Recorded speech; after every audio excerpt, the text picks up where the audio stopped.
our Wide Open Throttle Week 4. Thank you for being here, gentlemen. Thank you to our loyal viewers. I want to start the topic off today with you, Carlos. You recently had what I will imagine was the pleasure of spending time in the Mercedes-Benz SLS AMG GT, this beautiful creature over my left shoulder. So you spent a lot of time with the SLS family. They now have the model range that's grown to 5 variants. My first question for you is, have they raised the bar? They've certainly given more horsepower. Okay. 20 more. And what if about you were to ask me, driving dynamics? I don't think it necessarily needed 20 more horsepower, but now it has it. So it's faster. Okay. It still has, I would say, some difficulty hooking up under throttle, which makes it quite a bit of a handful to throw around a road course. It would go sideways, but trying to actually hold it in a drift was very difficult because it was like balancing on a razor blade. I'll say it's shaped like a pendulum. The car looks like exactly what it does when it's drifting. It just, the back end comes down and it's basically gone. It's a bit easier to hold in the drift. It just wants to do that all the time. Yeah. And that's you know, that's fun, but it's not how you'd want to set a lap time around a track, you know. If you want to have fun or have... Well, I look at this car kind of like a Porsche. Yes, it is a front engine, rear drive car, but they have the engine stuff so far back, it's almost a front mid-engine car, which changes the characteristics. Much like the Porsche, you can't drive that car like you do other cars. There's inherent dangers, lift throttle oversteer, things like that.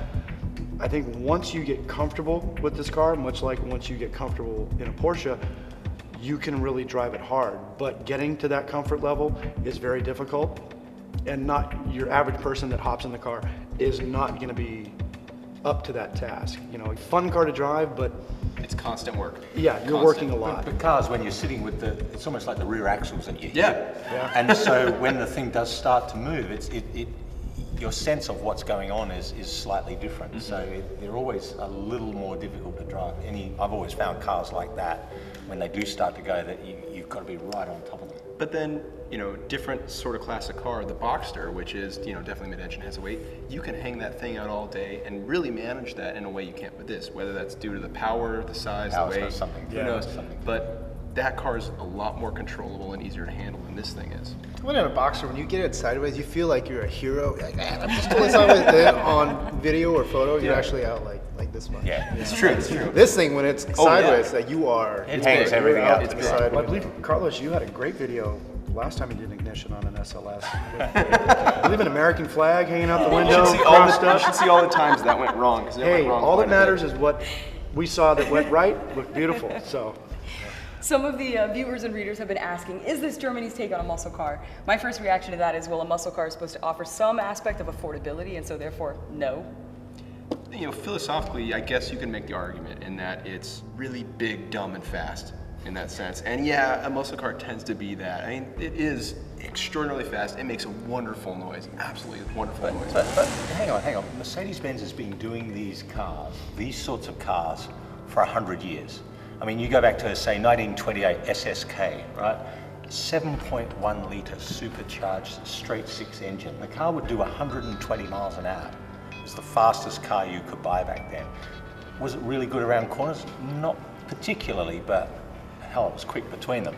And so, you know, Benz has a history of building big cars with big engines that are very fast in a straight line. But they were also known for building really technologically cars that were ahead of their time, really far. You know, the original 300SL, you know, first with disc brakes, a magical race car from the get-go. This is it tries to be similar to that car in styling and evoke that kind of memory. I mean, it is kind of a massive engine put into a rear drive, very simple kind of layout with, we put gull-wing doors on it. And we know Mercedes can build cars. One of my favorite cars on my top 5 list of all-time cars, the C63 Black Series, an absolutely amazing machine. So we know they can do it. Now they just kind of need to apply that to the rest of their lineup, which will be tough, but that car, that C63 Black, wasn't that only like a 10th slower than this thing that we had? It was something like that. Right on. I mean, it's down on power, but it also had a great set of tires. It puts it down. I mean, it's a really fun car. And the CLK, you know, it was my introduction to the Black Series, what, 5-6 years ago. Another amazing machine. So they can do it. This one, it's kind of a showpiece. Well, we do have the SLS Black Series coming out, which will have over 600 horsepower, naturally aspirated. That's what it needs. More power. More power. So that'll actually be interesting. If they can do what they did to the C63 Black, is in pulling out In the terms weight, of the chassis, in terms of how they make the car steering, handle, yeah. this thing will be an absolute monster. it will be. Absolute monster. All right, let's move from the developments happening at AMG to some developments happening between BMW and Toyota. They recently announced a partnership and their plans to build a mid-size sports vehicle. So, what do we think of the partnership, and which automaker stands to benefit more? Well, it's interesting. I've checked with a few of my sources, and it's not the new Supra, and it's not a new entry-level sports car for Toyota. I think what's happening is both parties are going to develop a flexible architecture that they can both use, and the vehicles will be very different. BMW needs this vehicle for a Z4 replacement because the current 3 Series architecture is getting too big for them to use for that size car. And Toyota won't be using, it's not going to be a new Supra because that makes no sense whatsoever. There are a lot of Supra fanboys out there, but for Toyota, they don't need an expensive Toyota sports car. You'll end up with the problem Nissan has with the GTR. It'll be an orphan, and it means the Toyota price walk will crash all over the Lexus brand.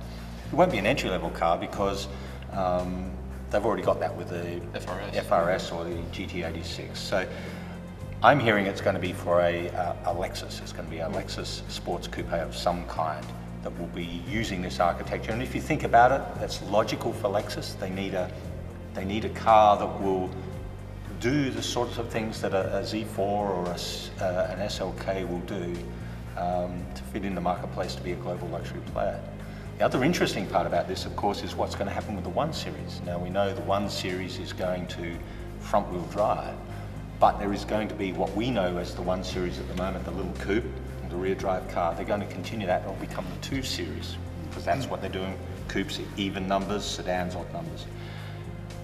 And it doesn't make any sense to build that on a front drive platform. So conceivably, they could use this architecture for the 2 Series coupe. They can't use the 3 Series architecture, one, because it's too big, and even with the current car, the current 1 Series causes all sorts of problems inside BMW because it's almost as expensive to build as a 3 Series, but of course they can't charge anywhere near as much. So I think it's a very interesting move, and we're going to see more of these sorts of things happen with automakers who you might not think actually have anything in common. It's very interesting, it's very savvy on the part of the Japanese manufacturers. It's not like this is, you know, people can make a big to-do about it. This is not new territory for them. They've done partnerships like these for years. They've been behind, you know, tie-ups with GM, with foreign companies all over the world, being sort of the silent partner, showing off their technical prowess to build affordable, reliable powertrains, bodies, you name it. You know, they can act in a supplier role with great speed and great precision. And just a little bit that leaks out that there's a partnership there, burnishes their brand. I think in some ways it might be a little perilous for the German manufacturers because there is still that level of prestige that is maintained between a German car and a Japanese car, and this is just further signs that manufacturing, you know, Japanese is really hard to beat. All right, so I want to move now and end our discussion by talking about Mercedes-Benz's newest entry model, the CLA. The first Mercedes-Benz that is accessible to a younger crowd, which I personally find very exciting. I think it looks great. It's based on the same platform as the A-Class, and therefore it should deliver on its promised sportiness. What are your first impressions? You know, I talked for a long time with the product manager at Detroit about it, and I was initially very resistant. I was very skeptical about what this would do to the brand, but he said his shtick, pretty compelling stuff. First of all, you need to understand that Mercedes, why they love America, why they love selling vehicles here. The car's going to come to the US in 2 variants, but the first one is going to be the volume cell. It'll be a CLA 250, which is a front drive, as you mentioned, turbocharged 2-liter engine, 7-speed transmission. I think it's a very savvy move. It is their first front drive, you know, mass production vehicle in the US. And there's some, you know, there's a lot of us fanboys who are like, oh wow, it's just, you know, this is unspeakable horror.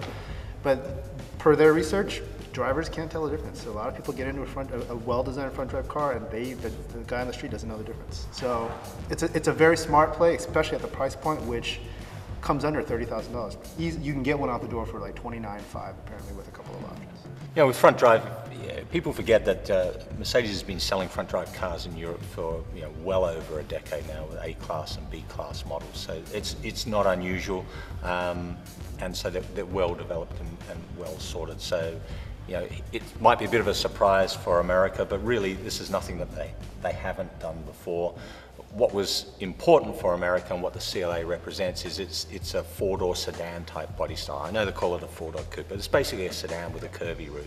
You know, in Europe, whereas the A and B class are kind of Audi A3, BMW 1 Series competitors, a sedan was necessary for the US, and that's what we'll sell here. So I think it's a smart move, and it really illustrates the phenomenon that it's going to end up crushing people like Ford, for example. So you could get a Mercedes-Benz with a CLA reasonably equipped for less money than a similarly equipped or well-equipped Ford Fusion. Yeah. And what are you going to buy? You know, if you're just one of those people who wants to, hey, I can afford a Mercedes-Benz or a Ford. Right. It'll be it'll be a touch smaller, maybe not as much legroom, but you get all the style. Still a three-pointed star on the front of that car. Exactly. And I also think it's going to crush on the way to giving Ford some problems. It's going to pose interesting problems for Lexus, for Infiniti, which were considered sub-brands, you know, entry level to the luxury segment. But also, it's going to cause BMW a world of hurt. Could the low price point impact or harm the prestige of the brand as a whole? That's a good question. I think we forget that in the rest of the world, Mercedes doesn't just mean luxury. Mercedes, they sell giant trucks and then all the way down to little A-class cars.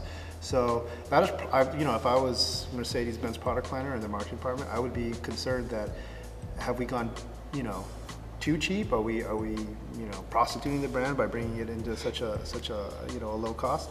But what I think is that the low price gives the ability to get into the brand and also spec it up. So you don't necessarily have to be the guy you're not in the $29,000 CLA. Like mine's actually, you know, fully loaded. It is the world's most elastic car brand, as Ed points out. They do everything from small front drive cars all the way up to garbage trucks and buses and limousines and everything. You know, you walk out of Frankfurt Airport, pick up a cab, it's a Mercedes-Benz. Yep. And you know, so nobody thinks that devalues the luxury brand. So I think they're in a unique place.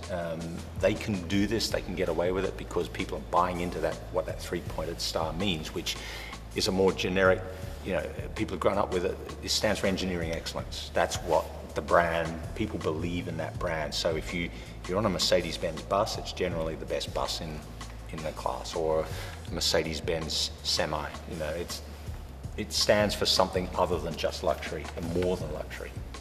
And in typical Mercedes fashion, there is going to be an AMG version. Oh, I can't wait for that one. You know, so that's going to be, I think, a first with that engine, all-wheel drive system. That's going to be a very unique, fun car to get our hands on. Well, I mean, I think they're talking 350 horsepower from a turbocharged 2-liter 4-cylinder engine. Yeah. I'll believe it when I see it. Well, I think that this AMG is calling our names. Okay, check out that engine. Yeah. Engine indeed. If you can find it. I know, I'll find it. It's under here somewhere. There we go. Look how far back it actually sits. Wow, So yeah. axle center line is right here. Front engine, mid And engine. it's right here. So what's all this? Wait, We're Audi's the exact opposite. do you know why this is not a muscle car though? Because if this is a Chrysler product, there would be a beard coaster. So that you can stand around on a Sunday with your buddies. You're talking about my car's got more power than your car. Exactly. But what is all this here? Like, Yeah, what's Pretty. underneath It's this? just pretty and shiny. What does this house here? Nothing. Air. Oh, okay. well, I think they figured out we're going to be crashing these, so they give you a lot of. You know, you can see